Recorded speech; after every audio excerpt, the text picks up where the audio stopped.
नमस्कार दोस्तों, मैं कश्यप स्वागत करता हूं आप सभी का आहट एक अनहोनी की चैनल पर।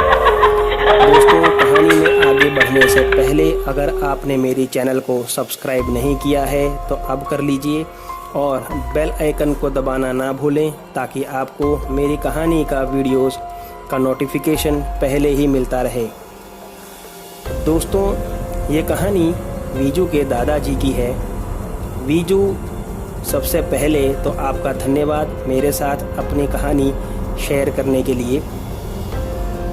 वीजू के दादाजी BSNL में ड्राइवर थे। ये बात करीब 30 साल पुरानी है और वे एक दिन रात के समय अपना काम ख़त्म करके छुट्टी लेकर गांव जा रहे थे। उनका गांव लखनऊ से करीब 130 किलोमीटर था। गांव के करीब ही करीबन 7 से 8 किलोमीटर दूरी पर उनकी जीप बिगड़ गई। रात काफ़ी हो चुकी थी, इसलिए उन्हें और कोई सवारी मिल नहीं रही थी। तभी उन्होंने एक टांगे वाले को देखा जो उनके गांव के रास्ते पर ही जा रहा था। उन्होंने उस टांगे वाले को रोक के पूछा कि क्या कोहरा चलोगे? तब उस टांगे वाले ने हामी भरते हुए कहा कि कोहरा तो नहीं, लेकिन ककवा तक छोड़ दूंगा। ककवा से दादाजी का गांव सिर्फ 1.5 किलोमीटर पड़ता था, तो उन्होंने सोचा कि उतना तो पैदल ही चल लिया जाएगा। तो वे उस टांगे वाले के टांगे पर बैठ गए। टांगा 2 से 3 किलोमीटर जाने के बाद एकदम उचक कर भागने लगा, जैसे घोड़ा हवा में बातें कर रहा हो। अमूमन टांगे का घोड़ा इतनी तेज़ नहीं दौड़ता। दादाजी ने टांगे वाले से कहा कि भैया टांगा धीरे करो, इतनी तेज़ में तो मेरी कमर ना दर्द करने लगे।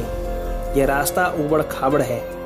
लेकिन उस टांगे वाले ने जैसे दादाजी को अनसुना कर दिया हो, वैसे टांगा और ज़ोर से भगाने लगा। दादाजी ने फिर से गुस्से में उससे कहा कि भाई, तुमको सुनाई नहीं दे रहा है क्या? ऐसे तो मुझे तकलीफ़ हो जाएगी, मैं बूढ़ा हूँ, टांगा धीरे चलाओ। तब उस टांगे वाले ने दादाजी के सामने देखा तो उसकी आंखें पूरी काली थी, जैसे उसकी आंखों में गड्ढा हो। दादाजी तुरंत समझ गए कि मामला गड़बड़ है और वे तुरंत टांगे से नीचे कूद गए। नीचे कूदने के बाद उनको काफ़ी चोट लगी। तभी उन्होंने देखा कि सामने से एक लंबा तगड़ा बिखरे बालों वाला कोई जैसे आदमखोर हो उनके करीब आ रहा था। चोट की वजह से काफ़ी तकलीफ से दादाजी खड़े होकर भागने की कोशिश किए कि तभी उस आदमी ने उनका गला दबोचकर उन्हें उठाकर ज़ोर से पटक दिया और कहा कि लड़ो मुझसे। ऐसा कहकर फिर से उसने दादाजी को उठाया और दूर फेंक दिया। खेत में गिरने की वजह से ज़्यादा चोट तो नहीं आई, लेकिन अब वे अधमरे हो चुके थे और उस आदमखोर ने उनका गला पकड़कर दबा दिया। अब दादाजी की सांस उखड़ने लगी और वे मर ही जाते कि तभी अचानक से उस आदमखोर ने दादाजी को झटके से छोड़ दिया और भागने लगे। बंद होती आंखों से दादाजी ने सिर्फ इतना देखा कि कोई विशाल शरीर का लंगोट पहने पहलवान उस आदमखोर के सामने आ गया था और वह वहां से भाग गया। ज़्यादा चोट लगने की वजह से वीजू के दादाजी वहां से उठकर घर नहीं जा सके।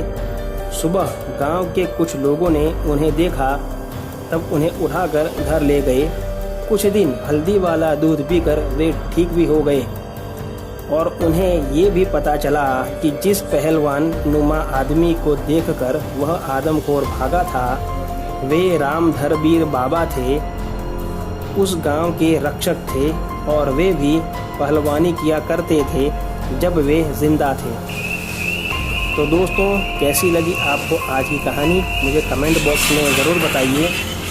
तो मिलते हैं अगले वीडियो में, तब तक के लिए stay home, stay safe, thank you.